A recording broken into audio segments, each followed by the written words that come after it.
Chapter 23. Mourner. I might as well make the best of this unfortunate meeting. Damn my greed. Damn Jane and that delicious weapon she wields, that irresistible power pouring off of her so enticingly that I left my safety. It wasn't worth the taste, but Aro's nearly as appealing. I want to see what that flavour is like. I'm too insatiably curious it'll be the death of me one of these years. The only saving grace is that they don't know exactly what I can do yet. So far as he knows, I'm another Jane, a second lash of fire to tuck into his arsenal. He doesn't know what he'll give me when I touch his hand. So I do. He'll know what I'm about soon enough. What is he about? How can I make this work for me? I glance at the vampire world's 3 kings and 2 queens, once Aro releases my hand. Why are there only 2 queens? Aro must know, and now so do I. I have a look. My sister's magic is worthless. Absolutely worthless. Worse, she herself is not the stabilizing factor for Marcus that my precious Sulpicia is to me, or Athenadora to Caius. Our wives will be queens. They long for it. His wife would rather be a bit of dandelion fluff, floating about the world trailing her absurd aura of happiness after her, and taking her mate along at the expense of my every ambition. Chelsea, prize though she is, essential scissor and spinner, would not long manage a large coven working blind. Weaknesses she could not see would grow on the insides of those threads she pulls. Attractions too wispy for her to catch alone would form to external unwelcome persons. We would fall apart. That cannot happen. Marcus is essential. Didymi threatens his role. Didymi must go. I do love my sister. I could arrange to fix that now, but I shouldn't like Chelsea to, upon later finding a mate of her own, abscond with him in the night in fear of my doing him harm. Not that I wouldn't do him harm if he occupied Didymi's wretched position in the same story reenacted with my very necessary dear Chelsea. But I wouldn't like her anticipating it. So loving Didymi, I must nonetheless do away with her. Poor sister. If only Marcus were willing to help Chelsea in working with you, that you could be more tightly bound to us. If only Marcus painted for you a more lovely picture of the sovereignty we will share, that you might know some fraction of our aspirations in your own heart. If only Marcus had more force of personality, that you would have been swayed by his dreams instead of he by yours. It will be my mercy to him, that he will never learn that he could have saved you. You are easily led away. You trust me now the way you trusted me when I judged you old enough and ready to be one of us. Then I suppose it hurt for longer than it will today. I will make your death instant if I can. But you walked away from the first death, as I meant you to do. I did want to see what ability you might turn up with. Magic may run in the blood, but capriciously, clearly. Your power is only hastening your death, chasing away my apprehensions at destroying you, and replacing them with indifferent euphoria. You are easily led and easily secluded and easily killed.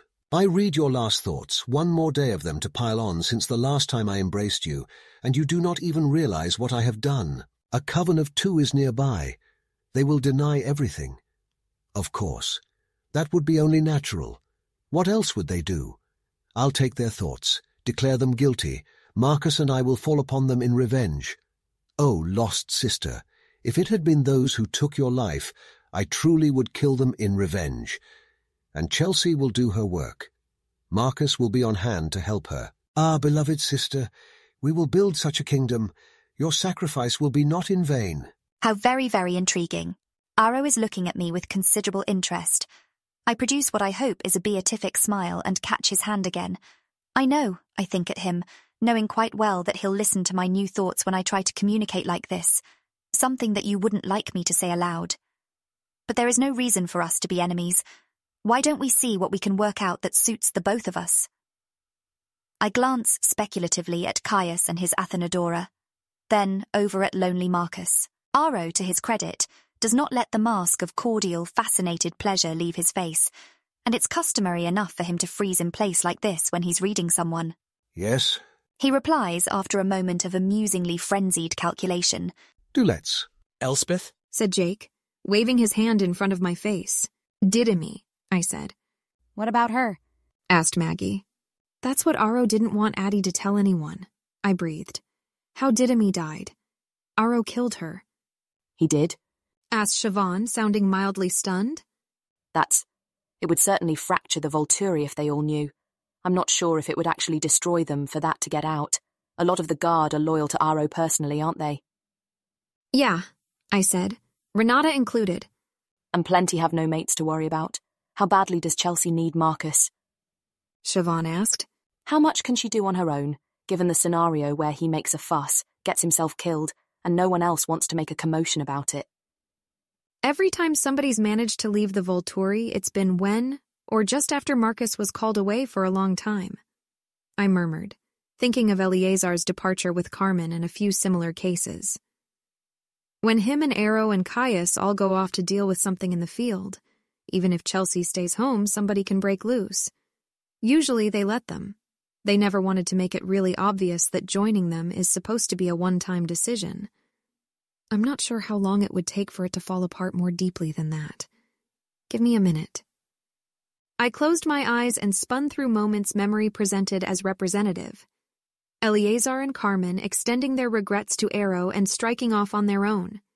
Chelsea listening to Marcus say that she could handle the villagers without him because there were no vampires in it. And eventually compromising on a bi-monthly schedule. Marcus watching the coven move about the compound with brilliant trails of light, connecting them in myriad colors rich with meaning, but always returning his eyes to the shredded white ribbon that should have stretched from him to Didim. Looking at Marcus's memories since her death was painful. He was always staring at that ribbon. Even if his eyes pointed some other direction, even if he was trying to concentrate on someone's gleaming ultraviolet enmity or dimming party-colored friendship. The torn pale half of a mate bond had some corner in his vision and more than that of his attention. On the rare occasions he managed to really think about something else, it would twist as though ruffled by a breeze, and he'd be drawn right back into grief. I looked back farther, to before he'd met her, trying to get accustomed to what his power did and figure out how heavily Chelsea depended on it. The difference was palpable. Marcus had apparently always been melancholy and a little inclined to brood, but he'd been distractible before Didim entered and exited his life, and the streams of light that he saw between people were excellent distractions. They were endlessly fascinating, supernally beautiful, flecked and striped and inscribed with every possible color and intensity and shape. He hadn't originally known what the features of the relationships he saw meant and had to learn them the way he'd learned to read. But a vampire brain and lifespan, and some work with Arrow, who could, given time and the chance to touch the people involved, confirm or deny Marcus's hypotheses, afforded him plenty of opportunity to figure out the code. Marcus could see both directions of a relationship as long as one person was within sight and the other within range of the first, that range proportional to the strength of a relationship. Mate bonds, he could see no matter how far apart the mates were. He'd seen his and Didym's ribbon snap and her half evaporate. He'd been staring right at it when she died. I flinched away from that memory and went earlier again. The white ribbons that represented mate bonds were unusual in their color, but also their simplicity. Usually mates had the ribbon and then separate, more multicolored beams to display anything else they shared on top of that. It was those intricate ones he read for anything complex. Marcus, I'd like you to meet Chelsea. What a lovely coincidence that we have happened upon her hometown at the same time as she was visiting it. Hello. I don't need to open my eyes to look her up and down. The light is bright enough to my extra sight even through my eyelids, and the light is more important than what sort of nose she has or anything of that nature. The light is lurching unnaturally. Chelsea, if you don't stop that, I'm going to kill you. She jumps. I wasn't doing anything. It's a poor lie, but she does stop. The light stills except for a perfectly natural shimmer of yellow in reaction to my threat. Aro laughs at us. Brother, I think she's worth more alive than dead. Get to know each other. I think you'll be spending a lot of time working together. I hear him walk off. The girl he's brought in stays put. You sculpt the light, then, I ask. Light? I suppose you probably don't see it that way. Relationships, you can affect them directly. Oh, the threads. Yes, I can. I don't see them at all, only feel them, though. That explains the clumsiness. Aro, Master Aro, I mean, said that you see them. More clearly than I can feel them. Am I to call you Master Marcus? I don't care. And I'd have to guess that my sight's clearer than whatever it is you do, if what you tried back there was at all representative. No finesse. You're how old? 43. Not from when you were born, from when you were turned, girl. She gulps. 2. How did you know? And you can't affect your relationships.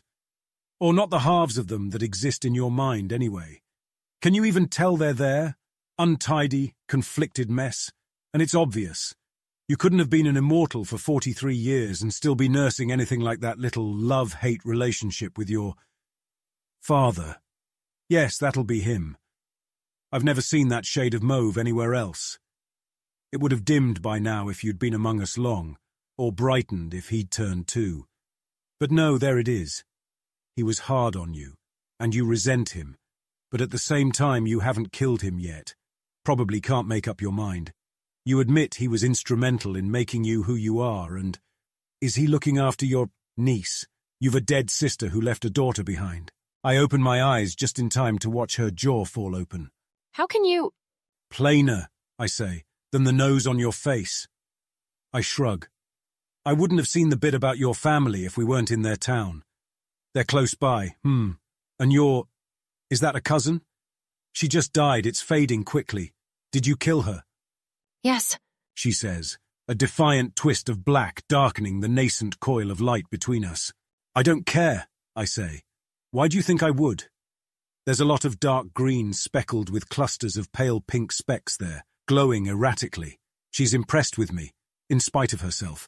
She starts to smile just a little. She was like me or close to it.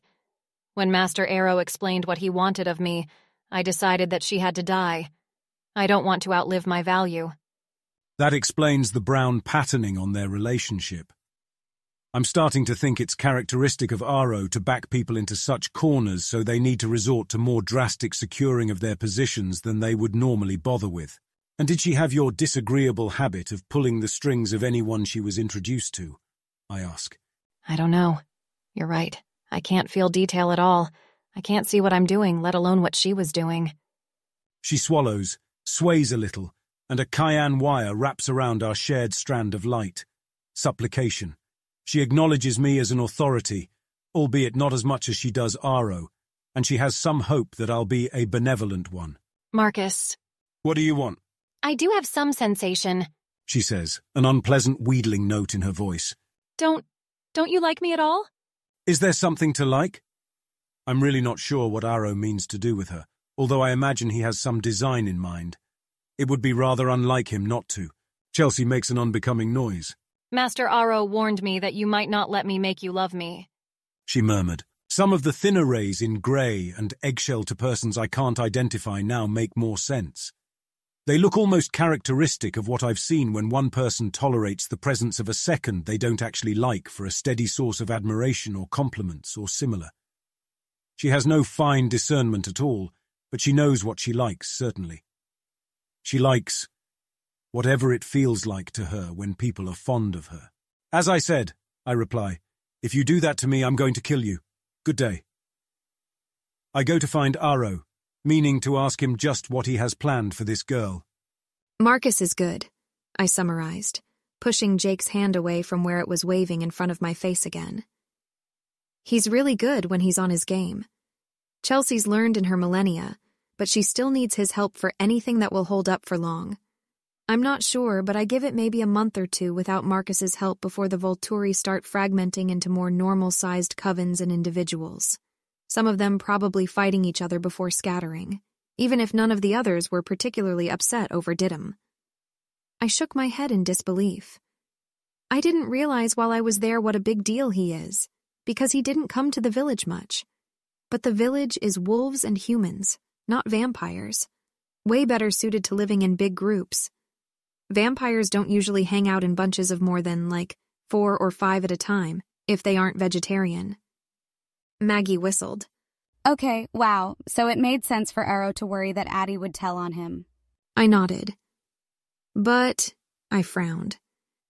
If Marcus finds out about what Arrow did, they could just keep him in pieces like they used to with the other witches, if they have Addie's help.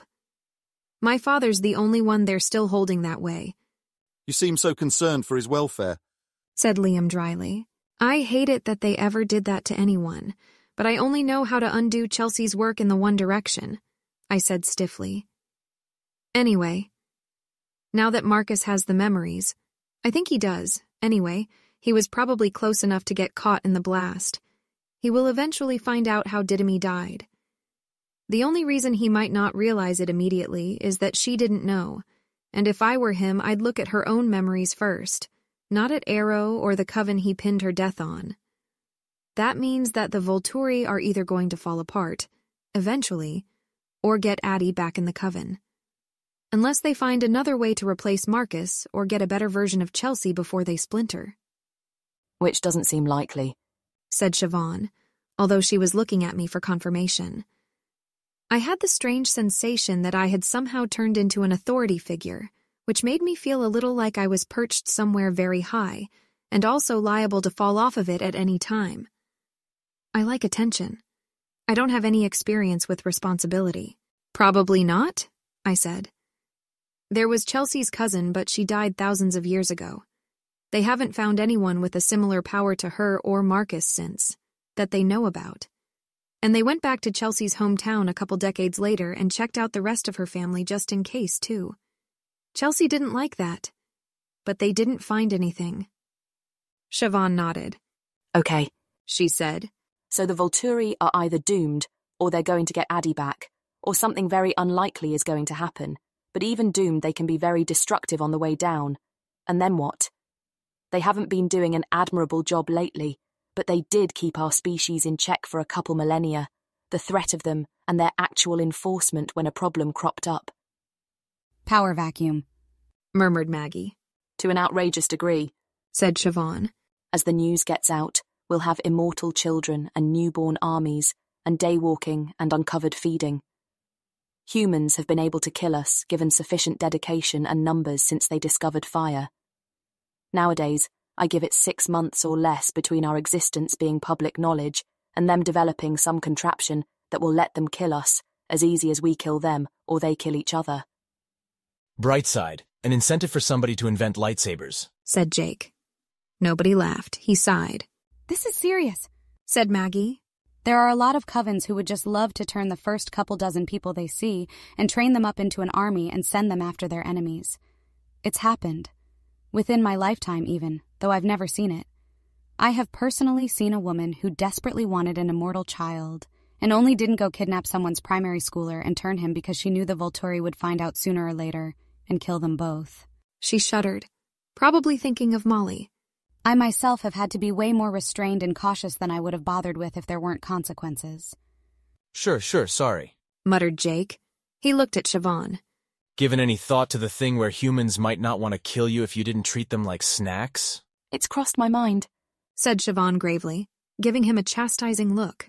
Do you think you could turn into an enormous fanged creature in the middle of this city and be welcomed as a harmless puppy if you took care to mention that you don't dine on humans?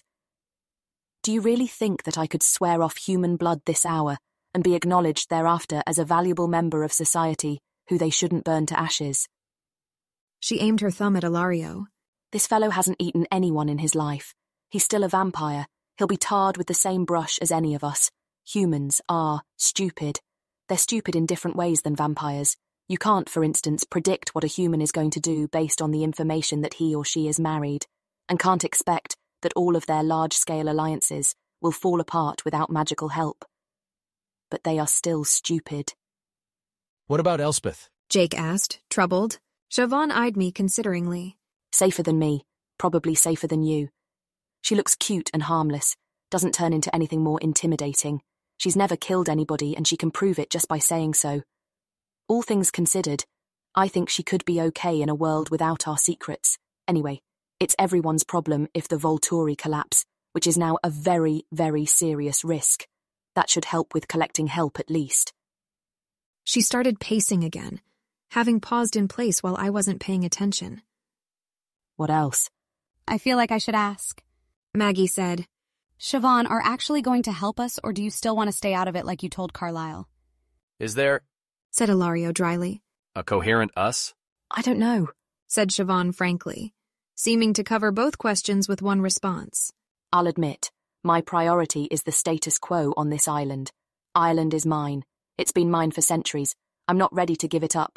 I'm also not convinced that the Volturi being completely dismantled would be a good thing, although the aforementioned status quo does depend on their witch collection project being toned way down before they find out I exist, which is as inevitable as Marcus finding out who killed his wife.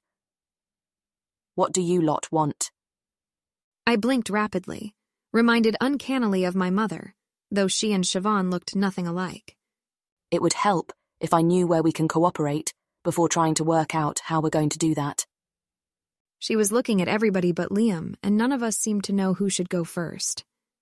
Finally, Maggie said, I want my family safe. Molly needs a stable place to grow up, and Gianna and I need a stable place to raise her. And Ilario. Ilario looked amused by this comment, so I guessed that it might be some kind of in-joke between him and Maggie rather than real dismissal. Similar here, he said. Maggie, you might want to remember that the Volturi tried to have Gianna killed back when. Right, I don't like them much. Agreed Maggie. But they didn't succeed. If there's some kind of necessary evil for letting us bring up Molly without incident, I'll put up with them existing. Siobhan nodded and looked over at Jake and me. I want Elspeth safe and happy, said Jake. Siobhan waited a beat, then said, And? He blinked. I guess the Volturi are... One sec, I murmured, and I turned around to put my hands back on Jake's face and repeat the deprogramming trick with all the other Volturi. After I thought I'd been as thorough with each of them as I had been with Chelsea, I dropped my arms to my sides. Better? Jake made a weird, nauseated face. If you want to call it that.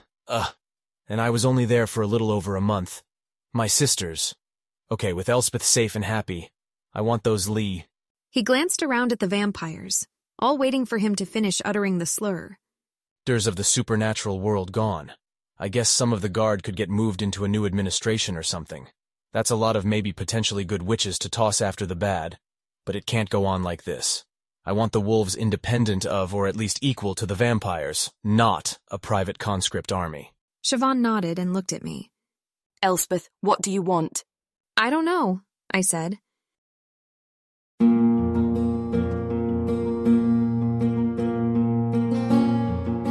This has been an AI reading of the Rational Twilight fanfiction Luminosity by Alicorn. Licensed under an Attribution Non-Commercial Share-alike 4.0 International Agreement. If you wish to support this AI reading and others like it, please visit patreon.com/AskWhoCastsAI, where we are releasing episodes 4 weeks in advance of the regular feed. Thanks for listening.